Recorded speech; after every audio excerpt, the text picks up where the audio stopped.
So today's guest, I got Marquel Russell with us. So Marquel is a legend in the client acquisition arena. And I mean, like for us, one of our favorite values is really just results, especially for client results. And Marquel, it has made it a point to almost become obnoxious with his client results, where he just gets so much results and puts it out there so consistently. I love seeing it. And it's cool to me because, you know, you take people who literally know basically next to nothing. I mean, a lot of them actually know nothing about advertising. They like hardly even know what a pixel is sometimes by the time they come to you. And in such a short amount of time, they get set up and then they get such crazy results. So this has been a conversation I've been looking forward to having with you, and kind of breaking down your ad strategy for the audience and then why it works so well in comparison to a lot of the other stuff that's taught out there. Mm-hmm. And then really also hearing like your process to where like, I think that you have the ideal scenario right now in your business where, I mean, you do what you like to do in the business. You don't really have to do the stuff that you don't like to do that much. You get to basically clock out at 3 p.m. every day and then go hang out with the kids. And I mean, you got 6 kids, right? Is 6 now or is it 7 with Ryan? Yeah, 6. It's about 7, man. I'm losing 7. count, bro. Yeah, you gotta when you get to the second hand, that's when you're you start losing count.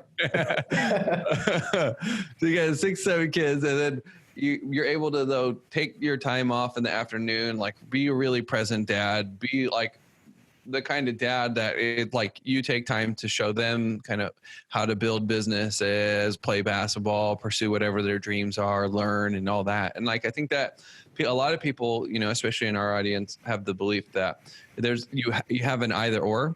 Yeah. Right. And like you have been a really cool example of seeing like how you scaled your business to where it really matches your lifestyle and you get to do the parts that you like. You don't have to do the parts that you don't like so much.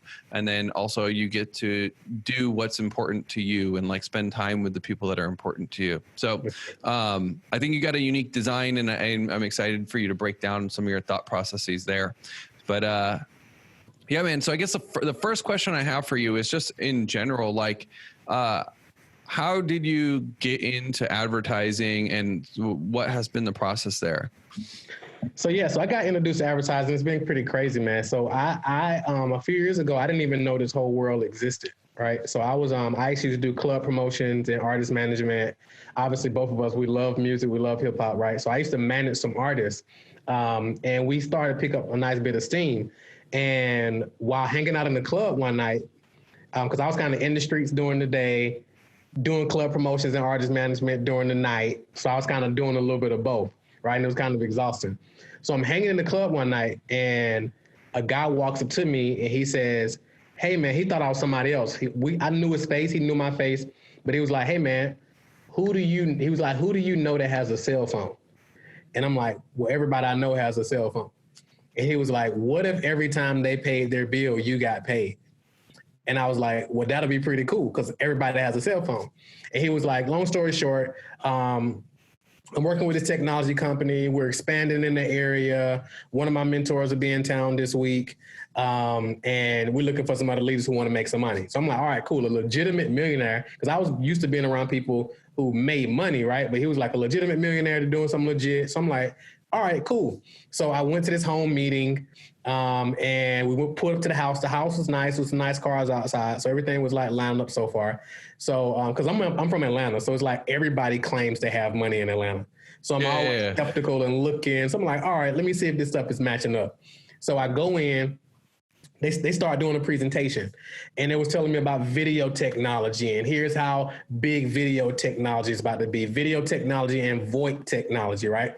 And it was like, you get the opportunity to be on the front end of this thing. It was like, imagine being in the room when Facebook and Google first started. Like this is where you're sitting right now. So I'm like, oh my God, this is amazing. So it's $500 to get started. I was like, I'm in. They told me all I had to do was get 2 people, and then they'll get 2 people, and they'll get 2 people, and they'll get 2 people, and they'll get 2 people. And before I knew it, I'd be traveling the world, sipping pina coladas on the beaches, wearing expensive suits, driving cars the company paid for, the whole 9 yards, right? So I'm like, I'm in. I'm like, $500, that's all. I mean, we blow that in the club, man. I'm totally in. So I jumped on board. I started telling all my people about it. I knew a ton of people. Everybody was telling me it was a pyramid scheme. I had got tricked. I'm like, really? I'm like, y'all been knew about this stuff and nobody ever told me, right? So my mom saw it, and my mom was always a hustler, right? So I was like, if there's any craziness in this, she's going to know. So I showed it to her, and she was like, well, if you put some effort into it, this could actually work. So I'm like, all right, cool. But long story short, everybody told me I was crazy. I was about to quit, to be honest with you, because I had went through a lot of people who I looked up to told me it was a bad idea. So I was kind of like, but these guys were still hitting me up, trying to like help me. And where I'm from, nobody wants to help you make money. So I'm like, all right, let me hear these guys out. So they invited me to a conference that it was happening in Atlanta, just so happened. I went to the conference, and it was like thousands and thousands of people there making tons of money, excited, whatever, saying they made tons of money, nice suits, just doing their thing. At this time, I had never flown an airplane. I had never really been on traveling out of Atlanta before, really didn't own a suit, none of that. So I'm at the event in like a polo, some cargo shorts, and like some Air Max with my Cartier frames, you know what I'm saying? And all these people got on 3-piece suits and, tailored suits and the whole nine. So I'm like, I felt out of place, but I'm like, all right, it may be something to this. So I came out of the event just out of total excitement. I ended up signing up a few people. So I hit a couple ranks in the company, and then I ran out of people to talk to. They told me to talk to people who come within 3 feet of you. You do home and hotel parties, post on social media. They weren't really teaching social media because they wanted to do everything that was duplicatable. So, but me, I'm like more naturally on the more introverted side. So I don't really talk to people who I don't know like that. So me walking up to people in the mall, pitching them on an opportunity is totally outside of my natural personality. And me inviting people to my home to do presentations, it just wasn't in my DNA, because where I grew up, you don't bring people to your home. And the people I grew up around, I'm not going to invite them to other people's home as well, because that could go bad. So somebody on my team sent me a link one day and was like, hey, we don't really got to do home and hotel parties. Here's this link. And I clicked on the link. It was a 4-part video series that said, here's how you attract people to you. It was magnetic sponsored by Mike Dillard. And it was basically like, here's 4 videos that shows you how to magnetically attract distributors to you. Like, you don't have to do home parties. You don't have to do home meetings. You don't have to talk to strangers. I'm like, okay, this guy's speaking my language. This is my first introduction to online marketing, period. So I watched the 4-part video series, and he starts talking about direct response marketing, but for network marketers. But he called it he called it attraction marketing. He didn't call it direct response, right? So I'm like, okay, cool. So I watched the videos, and at the end, he sold a $40 ebook. And I'm reading the sales letter. I read the sales letter probably about 50 times. This is my first online purchase ever. I read it. I finally was like, you know what the heck? I bought it. And at the end of the book, he says you can sell it to other network marketers, right? Because other network marketers are struggling too. So you can be an affiliate, sell it to other people. So that was made my first $20 commission online. But this was my first introduction to doing marketing in a way like that, where you're not just kind of going at people, but it's more attractive. You putting out value, you giving people a call to action, direct response, and then you lead them to that path. And that's really what got me into this whole thing. And at that moment, I was like, all right, cool. I took that and started teaching other network marketers how to get leads for their business and start growing. And I started to build this brand. And I was still in network marketing at the time. And I got the last company I was in, I became the #1 recruiter in that company out of 50,000 people. And I did it solely just recruiting on Facebook, and I was teaching other people that stuff. And as I was looking at the numbers, I'm like, all right, I'm the #1 recruiter in this company, but the numbers don't make sense. And I'm working way too hard.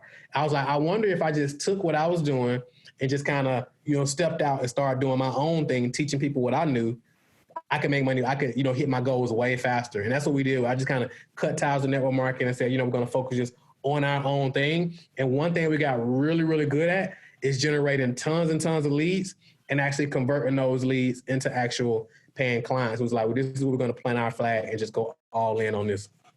So I guess how did you get to the point where you, cause I mean, I'm sure like everybody, it's like almost like when you first start rapping, right? Like anyone who starts rapping, they're imitating everybody. Then eventually they like lose the imitation and then it becomes themselves and their own style and their own format of it.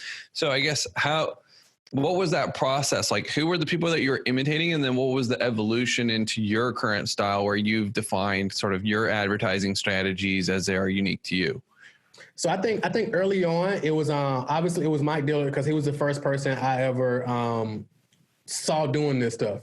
And of course, you know, man, I'm the type of person where I'm like, all right, if they mention somebody else, if they say, well, my mentor is such and such, I'm the type of guy who's going to go check out that guy.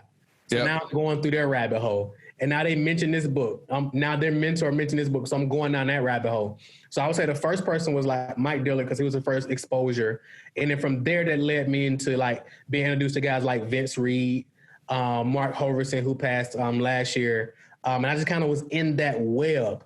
But everybody, obviously, in that world, it was like everybody had their own style. Everybody moved a little bit differently. So I started thinking I had to do stuff a certain way. And I came out of the network marketing world. So in my videos, sometimes I used to have like a shirt with like my tie on and then, you know, just a button down shirt or whatever, thinking I had to do stuff a certain way. And I started realizing that, hey, people really just want me to show up 100% like me. I don't have to do it a certain type of way in terms of like speaking a certain type of way or teaching it a certain type of way. If I just show up 100% me and sharing my story. And one guy who helped me with that was my guy, Cedric Harris. And he was like, man, share your story because like people really want to know the story. And the more I started sharing my story, not just the surface level stuff, but like really going deep and being vulnerable, I think that's what it was the thing that really, you know, helped me begin to stand out. That's cool. And then so like advertising wise, what are you doing when someone comes to you like and they don't have their stuff at all? Because I mean, the thing that baffles me is how you take people that like really have no idea about advertising hardly at all. You know what I mean? They really are good at what they do. They have some sort of an offer typically structured, but then when it comes to like Facebook ads manager, I mean, it's like, you know, it's like they're trying to read Greek to them. And then you are able to walk them through it to where in like such a short amount of time, they're able to get like crazy results. Yeah. So what about like when you've distilled it down to its like essence, what are you having them build and sort of what's that process look like? Got it. So the biggest thing, so one of my gifts is like taking complicated concepts and like breaking it down to really simple things that people can easily understand. So I just kind of demystified it because a lot of people see this thing as this big monster, this big advertising monster. But when you break it down, there's really only a couple components. And the main thing we focus on is the messaging. So most people come to us and they think they have an advertising issue or they got a Facebook ad issue or Facebook ads don't work or whatever the case may be. But what we found is the number one thing we see is that they have a messaging issue. So once we get the messaging right and we flush all that out and now we get to the copy, now the messaging stuff just pours into the other things. So now we take that messaging that we created and now we take that and now because in terms of like setting up an ads manager, I mean, that's pretty simple. You can learn how to do that anywhere, but it's really like, how do you take this messaging? Now, how do you put that into your ad copy? Once they click on that, because their messaging is on point, how does that now resonate with them and speak directly to them? And then how do you continuously get them to continue to go through the process? And it's really about having that messaging really dialed in. And I think 99% of the people who come to us, their messaging is on point. So once we fix that, that's our first pillar. And then once we get that first pillar tight, now it's like, all right, what happens once they click? Like, what do they see? What do they hear? What's going to compel them to move to the next step? And now we get that tight. And it's just boiled down to the messaging.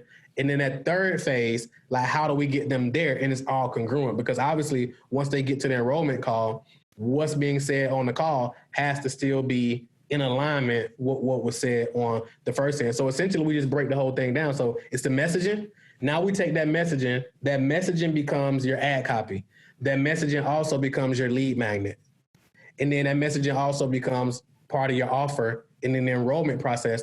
And in terms of your funnel, it's just breaking it down, because a lot of people come to us and they've been sold on this idea of having these extremely complicated funnels. Like, you got to have an upsell, you got to have a downsell, you got to have this, you got to have that. But we're like, hey, you really only require this 4-page funnel. Now, in theory, it's really simple, right? Because it's only 4 or 5 pages. However, you want to have the right messaging on these pages to make them work.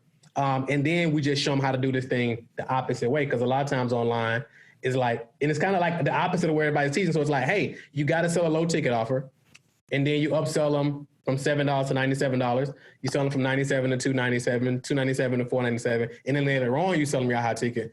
But then we show them and we help them believe that you can actually start with the high ticket offer, because that's what really people really want. That's the thing that's really going to get them the solution. You start there, and then your messaging is going to help, sell all that. Does that make sense? Yep. And so I guess my question for you is, how do you know the messaging's proven? Like, what tells you that the messaging has been proven? So basically, a lot of times when they come to us, the messaging isn't proven like immediately. It isn't proven at that point, right? But I think Facebook ads is like a fast way to get it proven. Because it's like, if people aren't responding, it's not resonating. If they're not responding at the rate and the metrics which we want them to respond, we know it's not working. And it's kind of like Tim Ferriss did the same thing with the 4-hour work week, right? He was like, well, it's going to be a 4-hour work week. It's going to be this other title. Let's run some ads to this thing to see which one gets the most clicks. 4-hour work week just happened to get the most clicks. So he ran with that. So it's the same thing. We say we're going to launch this thing with a small budget to see what happens. If the metrics meet what we want it to meet, now great. We're going to keep running this thing. We're going to add gasoline on it. If not, let's kill it. And then let's go to the drawing board and make whatever necessary tweaks. But the biggest thing is, like, we focus heavy on like the basic stuff, right? It's the outcome. Let's focus on the outcome and like getting away from like the industry jargon, because a lot of times we can get so sucked into like our industry jargon, and the people we're speaking to typically don't know what that means. And it creates the disconnect. So that's why people aren't clicking the ads. People aren't opting in. They're not going through the whole process because they're confused, and it's not speaking directly to their pain, directly to their desires, and so forth. It's interesting because, I mean, like, I want to dive deep into this part specifically. And like, I have some pushback where, like, for me, what I've noticed is that whenever I focus on the big promise and the outcome, I get everybody under the sun.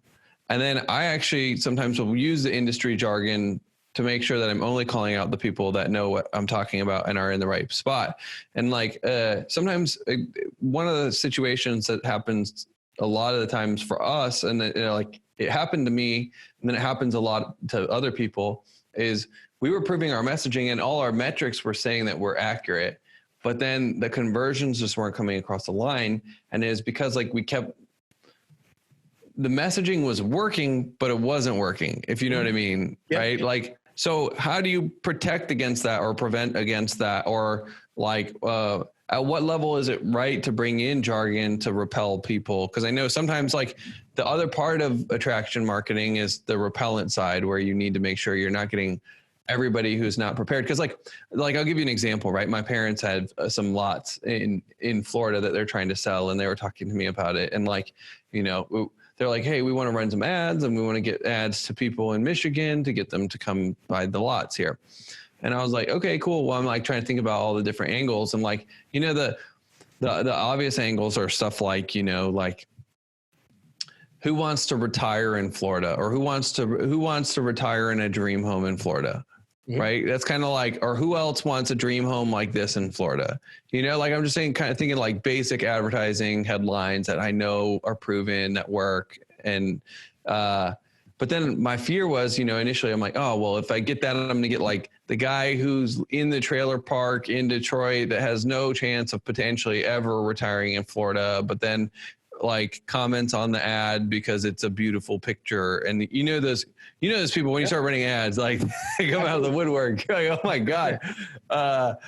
So, I was starting to think through the messaging, and maybe like starting at $350K, your dream home in Florida awaits, or your Florida dream home awaits, right? Like something like that. So now I put the price out to repel anyone who would be afraid of $350K. So I guess like for you, how do you find that sweet spot? How do you protect against bringing people in who aren't going to be as qualified as you might otherwise want and your metrics read like they're going good, but then when it comes down to the dollars and cents, it's not. You see what I mean? Does that make sense? 100%. So like you said, so depending on the level you would tie. So like for us, with our advertising, we definitely tie in some of the industry jargon because we're looking for a specific type of person.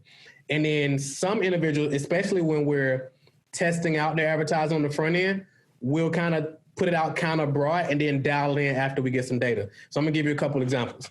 So I got one young lady, she works with high performing women, which she calls it, helping them overcome past hurt so they can, get into healthy, happy relationships. So she launched it speaking to high performing women, right? So as we got some data, she was getting like all types of women, right? So when we was looking at it, was like, well, what kind of women are you talking to? So she was kind of giving some feedback, and I was like, all right, cool. I was like, well, explain in your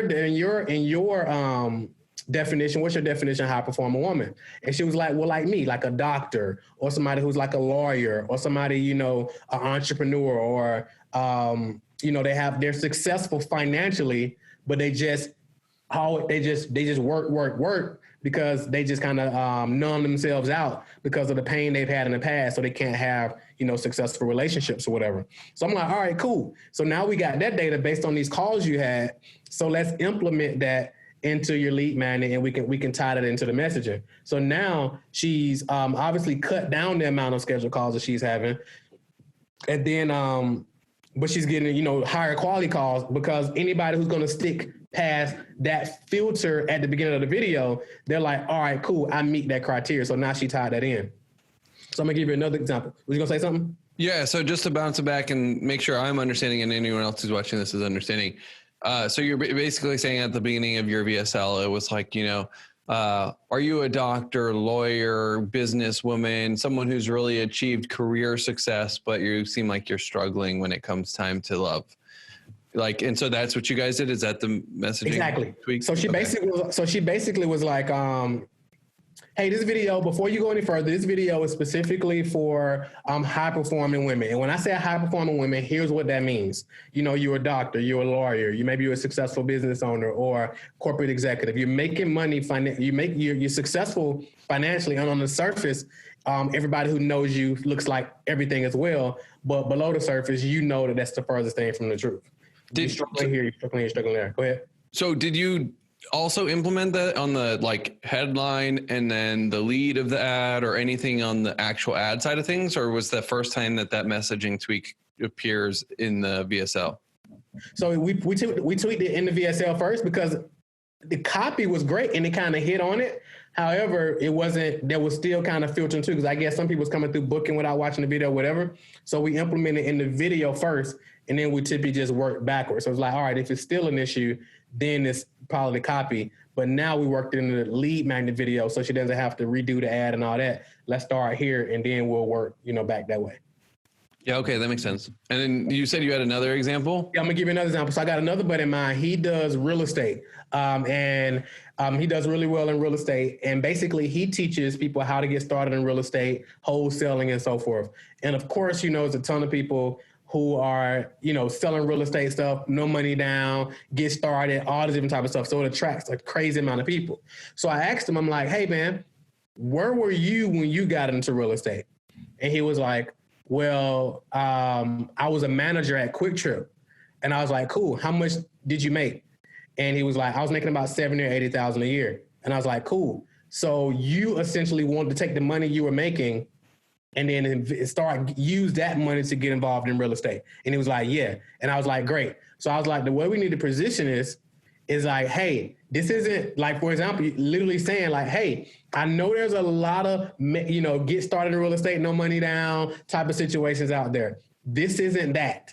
This is for individuals who you do well financially on your job or on your business or whatever the case may be, and you want to take the money you're making and get started and leverage it to get started in real estate. And I'm going to show you how to do that in this video. However, if you're trying to figure out the financial thing, you're kind of in between jobs or you're struggling or whatever right now, this probably isn't going to be the best fit for you right now. However, if you do meet this criteria, stick with me for the next few minutes and I'm going to show you how I was able to do this with the money I was making as a manager on Quick Trip, for example. Cool. Makes sense. Makes perfect sense. Okay. So you're using the messaging partly as a way to repel, but then your initial idea is go wide, narrow it down over time after you've had the data and the conversations to do that. Exactly. That makes perfect sense. Okay. That's a good idea. That's a really good idea instead of trying to get it right out the gate. Because then it allows you to have those conversations, get that data, and then sort it from there. Yeah. Cool. And then, so I guess like, what was your journey more on your side of things in terms of building the coaching business? Because you went from network marketing into then doing the online marketing. And then I know you gradually built the whole coaching business side of things up. Like, what were some of the places where as you started to grow, you got stuck, you stayed at maybe longer than you should have, some of the big lessons that you learned, which are like only from getting punched in the mouth real good a couple times, like, so on that journey, because right now you're at multiple seven figures with your current run rate and everything. So like, what were some of your sticking points? What were some of the more difficult places that you hit as you were scaling? Yeah. So man, so for me, it kind of was like, first off, it was dialing in the messaging, right? So like, and we talked about it the other day. So it's like, so number one, I was focused on network marketers. Now, of course, that's a whole thing in itself. So then I started to realize, okay, I built this online business. So now it's like, all right, I'm going to teach you how to start an online business. Now, of course, that's super broad. So I was having people come to me trying to learn, how to do e-com, how to do this, how to do this, how to do this. And I found myself having to customize something for everybody. So then I got into, you remember this when I was doing this as well, how to turn your knowledge and expertise into an offer and blah, blah, blah, blah, blah. Now I'm attracting all types of people to me who may not have quite expertise. They think they have an expertise. They just want to start a business. So now I'm like, oh, okay. So now we just continue to get that feedback from the calls, from the data. And that's what kind of got us to really narrow down to where we are now. Now, some of the sticking points we had, one of the biggest sticking points I would say we had was on the sales side, because early on, like I was doing all the sales calls, right? So me being done at 3:00 wasn't happening. I was kind of like doing calls early in the morning. Sometimes I didn't even get to go to the gym because I need to get as many calls in as possible to get my numbers, right? So I'm doing calls all day. And then we was capped at that particular area. So I think we probably got to about 30, 40 grand a month, something like that. Some months, of course, worse. But I'm doing all the calls and I'm taking all the calls. I'm talking to 7 or 8 people a day. Of course, you're dealing with the no-shows and so forth. And that really capped us. Now, I said, you know what? I need to hire some salespeople to get me off the phone or at least duplicate. So, of course, I did the typical way, sending out an email, posting on Facebook, hired a few people that I knew. Now I'm trying to train them and still do calls. I'm trying to, listening to their calls, and I'm like, oh my God, I would have made that sale. You know what I'm saying? Oh my God. That's a deal. Oh. Yeah, that was a deal. So I find myself reaching back out to some of those people like, hey, I saw that you spoke to such and such earlier. I want to see if you want to jump on a quick call just so I can make sure you're good to go. So now I call myself going behind them playing cleanup. So I'm doing two things. So obviously I have no expertise. I can sell, but no expertise in training salespeople. Because I always tell people, just because you can do a thing doesn't necessarily mean you can teach it, right? You can develop into that, but that's a whole skill in itself. Yeah. So I was doing that. So I went through a few salespeople. It didn't work out. And then I was like, all right, that's when we actually connected. And he was like, dude, I can just take the whole thing, off your plate. And I'm like, perfect. And then once we was able to do that, now I was able to step back from not trying to hire salespeople. Because one time I did something crazy. I brought on 3 salespeople at one time. All people who I brought on. And I'm the type of person, I got I won't say low patience with selling, but I'm the type of person where I'm high risk averse. So I'm like, all right, if you guys understand the basics of this thing, I'm going to go ahead and get y'all on the phone so we can start taking some calls and just kind of see what happens. So now I got to ramp up ad spend. I got 2 or 3 guys I need, sales coming from, and obviously that bombed, right? So that, I would say that was the biggest place. So me trying to figure that stuff out, and I would say that was the biggest place we stayed at too long, because I think if we would have knew what we knew now, we could have easily blew past that, and I could have just stayed focused on what I should be focused on versus trying to hire, versus trying to recruit, versus all this different stuff to make sure the sales side is on point. Yeah, I think the interesting thing, almost going back to what you were saying just before you mentioned the sales bottleneck was the messaging piece of it. And then the interesting thing is how long you stuck with it through the messaging piece. And like, we talked about this the other night when we had dinner, which was how quickly people are to give up when their messaging isn't working right away. Right. Yeah. And it's like your messaging was even working to a degree, but it wasn't necessarily scaling to the level you wanted it to. Right. Like you could sell stuff, but then at scale, it was just not quite bringing you the right people. And especially like, because I remember when we first started working together, and like, this is a cool note for anyone who is watching this. Marquel is actually one of the first people that he is the first person that worked with us after once I kind of really went out on my own. And and it's cool. Like the thing that I'm really honored by is that you're still here and still working with us after all that time. But I remember, so we got you sales rep who was actually Moose at the time. And Moose came out and Moose like killed it. Yeah. And then, but the issue was your payment plans were all jacked up. And a lot of it had to do with the fact that Moose could sell like anything to anyone. Yep. And like, he was able to give, like everybody was applying for credit. Everybody was giving him a credit card. So we knew that we didn't have a sales problem. We knew that there was a problem with the people that we were attracting because their credit apps kept bouncing. And then their credit cards only had like $100 to charge on them. True. And, it was interesting because like when it was just you at the time, I think the volume was low enough where you could sell enough of the people. And then when you got off the phones, you were able to like max out Moose. It was kind of like that was when you really noticed that, holy crap, even this messaging path isn't working at the level I want it to. And then you kind of took it and went back to the drawing board and came back with the current form, which is what you're describing now, which is like, hey, you have an expertise, but you want to scale it as opposed to like package your expertise. Yeah.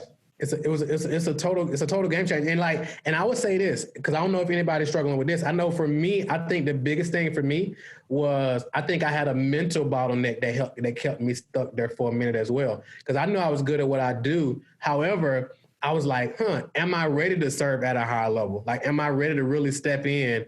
And I think it was mental. So I always use it. The example I use is like, I felt like Jay-Z, right? So Jay-Z, he was like, all right, Jay-Z, do you keep dropping bars at the level that you know you can drop bars? Or do you dumb down the lyrics just to cater to people who feel like you should dumb down the lyrics? And I felt like I was dumbing down my lyrics to work with the masses versus like stepping up and saying, okay, I know I can serve at a high level. Let me step up and step into my greatness and really share what I can share.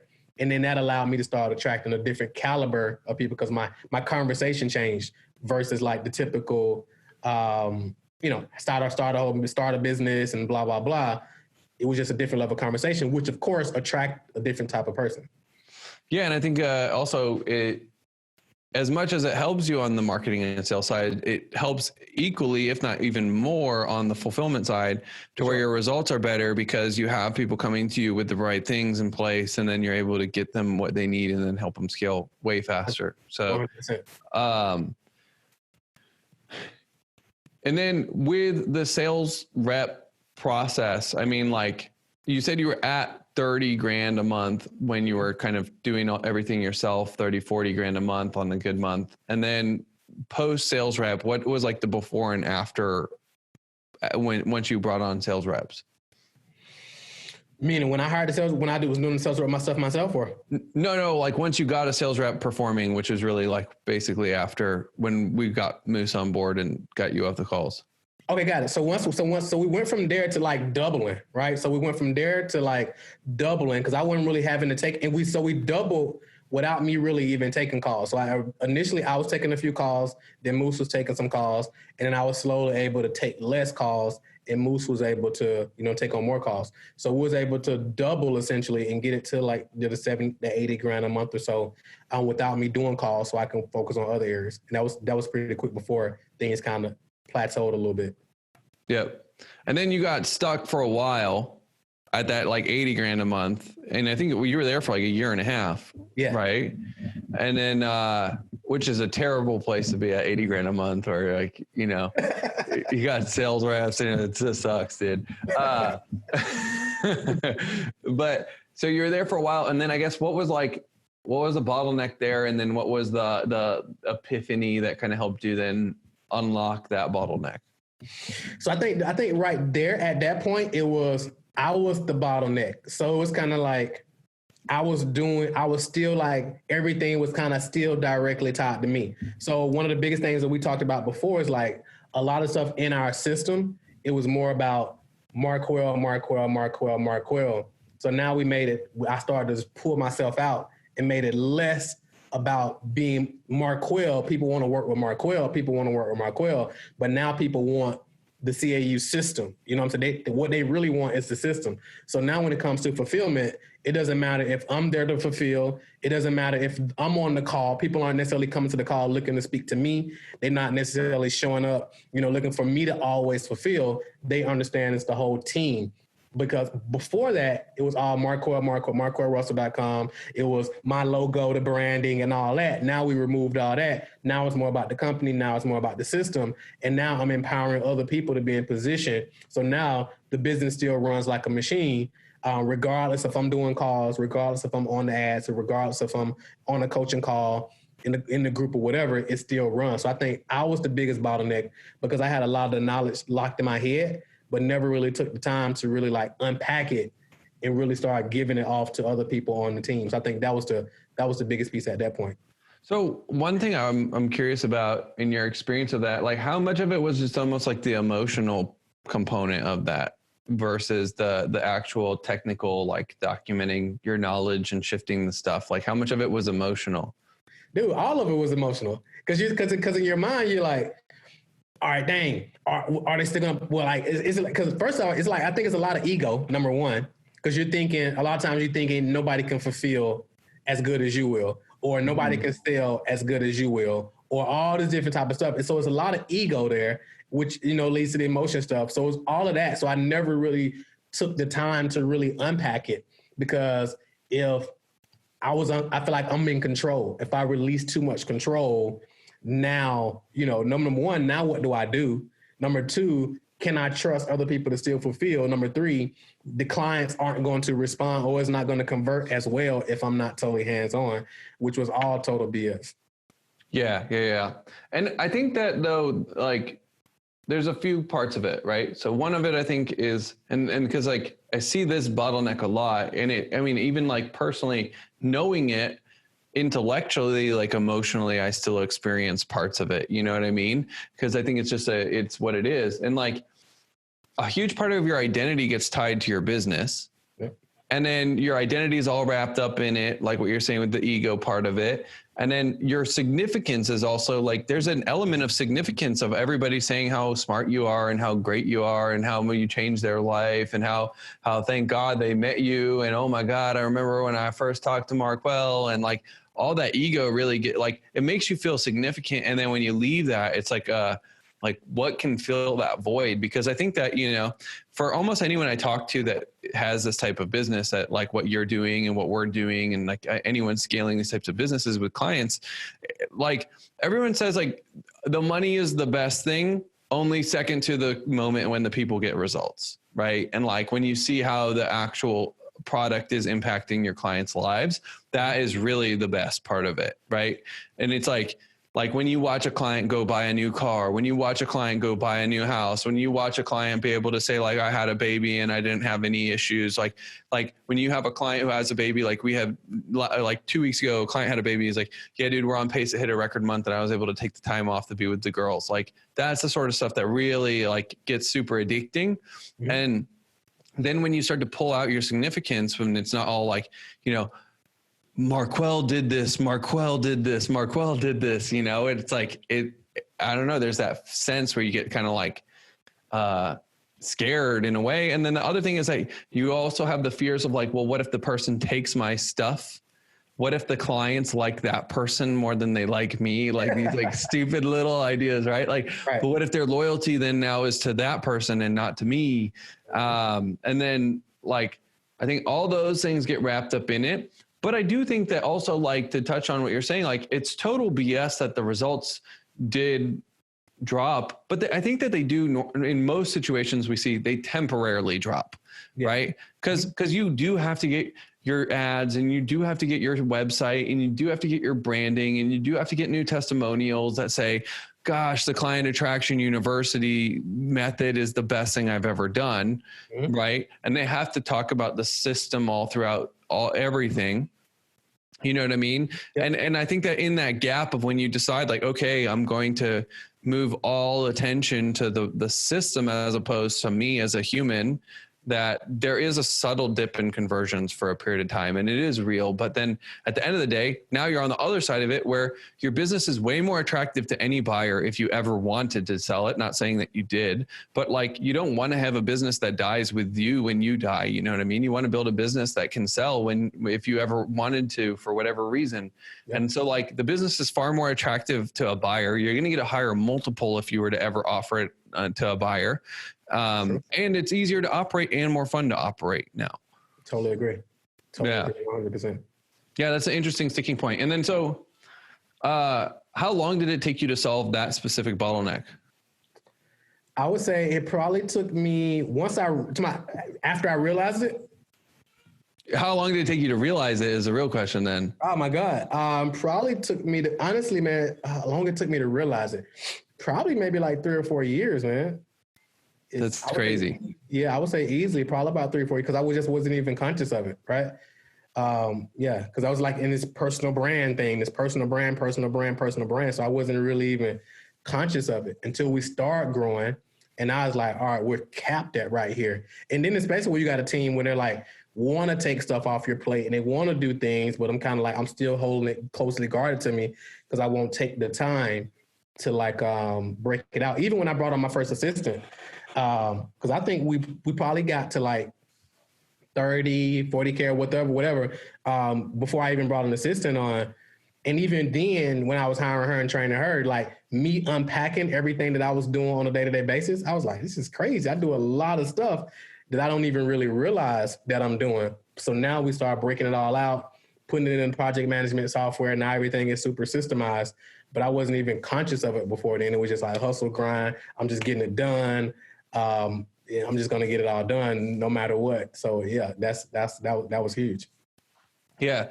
I remember too. So one of my like favorite moments was when we first started working together, and then you were like, yo, I got this trip to Vegas and the Grand Canyon coming up with the family. And then you went and like you were at the Grand Canyon showing your kids one of the natural wonders of the world. Yep. And then you made like a painful that day. I was like, yep, this is epic. Yeah, that was so cool. And the cool thing was, it was cooler. So we were in Vegas, and then Moose was actually in Florida on the beach or something like that, closing deal. So it was dope. Yeah. It's funny how it works. So, and then, I mean, I think like what's been cool to see as well is like, even since, since like October to now, the growth has been insane. And even like a lot of the work, it had been set up, and then now you're starting to hit where it's like what are you on track to do this month? So we'll probably do we're projecting like 350 this month. Dude, that's sick. Yeah.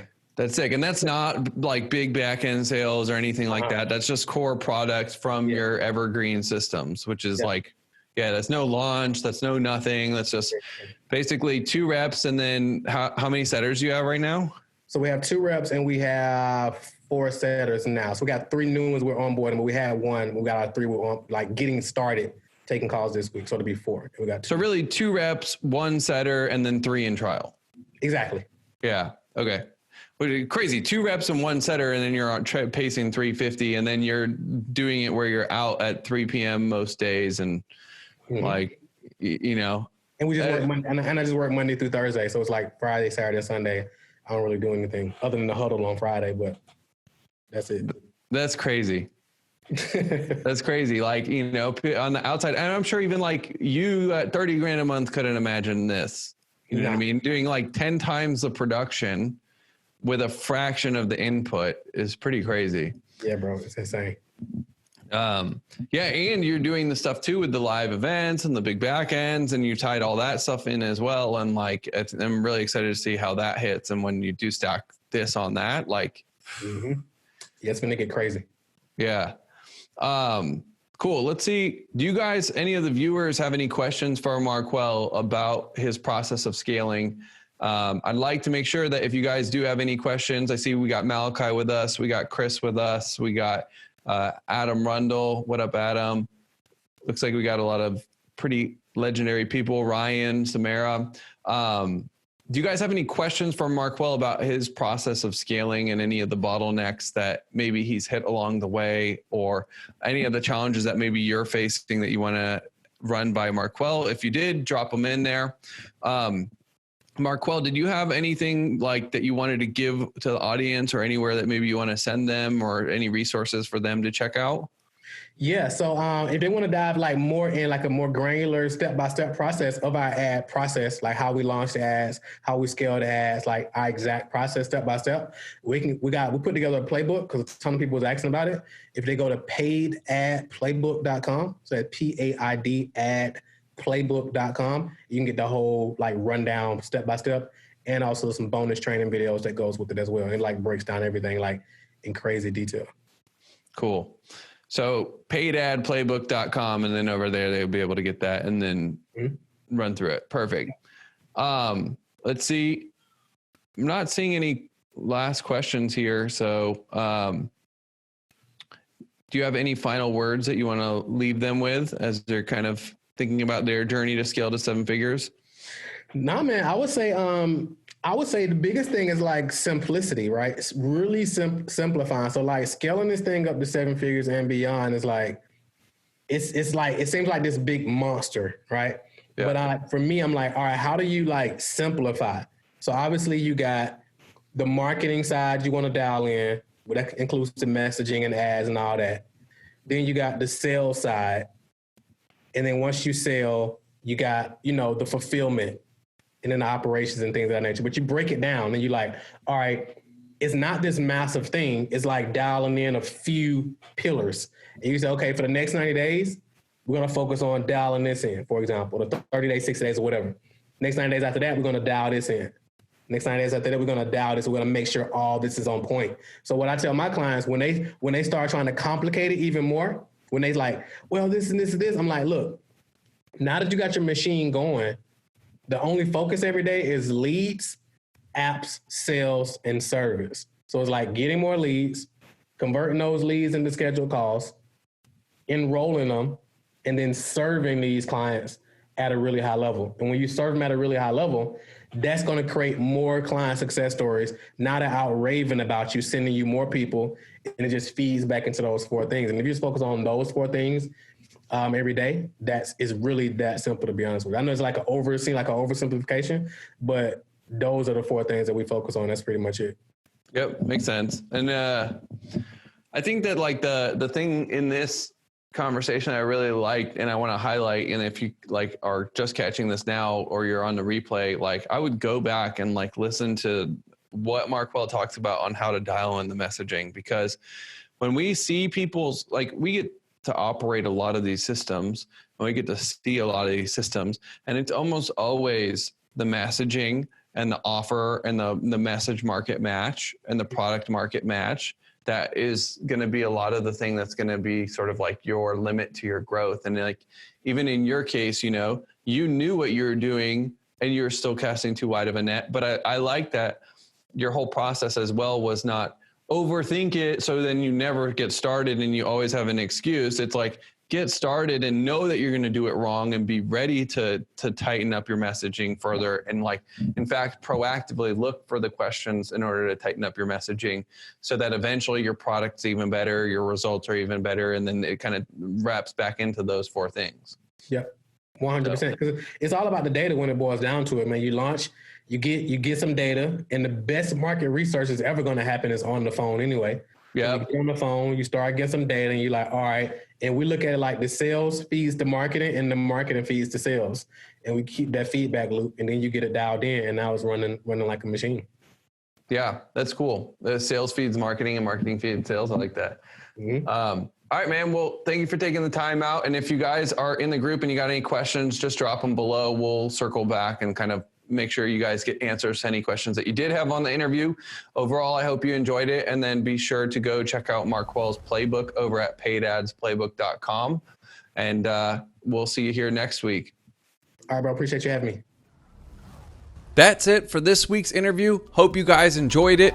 If you did enjoy this interview, we do one like it every single week inside of our free Facebook group called 7-Figure Agency Owners and High Ticket Coaches. So if you're an agency owner, coach, service provider, and you're really wanting to scale to 7 figures and beyond, join us inside the group. It's CoachingSales.com/group. Again, CoachingSales.com/group. See you on the inside.